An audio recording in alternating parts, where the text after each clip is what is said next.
在这个国内的疫情豆豆回稳，各地观光点游客嘛愈来愈多。台南西拉雅国家风景区伫个玉井关仔岭二寮举办着活动，同时来整合着当地店家推出着优待的活动，要来吸引游客来佚佗，增加着店家的收入。 即马国内疫情较回，部分观光地区的人嘛开始出现。西拉雅国家风景区管理处为着带动区内各观光景点的人，观光处嘛推出夏日秋宵西拉雅的活动，会对28号举办的西拉雅食冰节开始，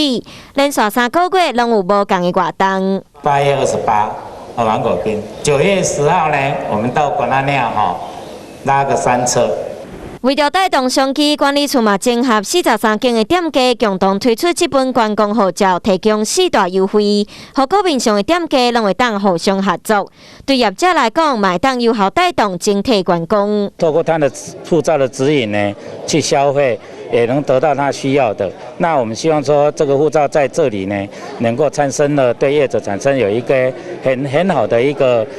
经济的一个波及的效应存在，它可以透过我们这样联盟的一个宣传，它在我们这西拉雅商圈里面呢，可以2天或是3天的游程。会伫9月份顶场的花王爷祭典和10月份的二寮日出音乐会拢真精彩，加上观光号召提供的各项优待，希望会使增加民众来佚佗的意愿。继续要来。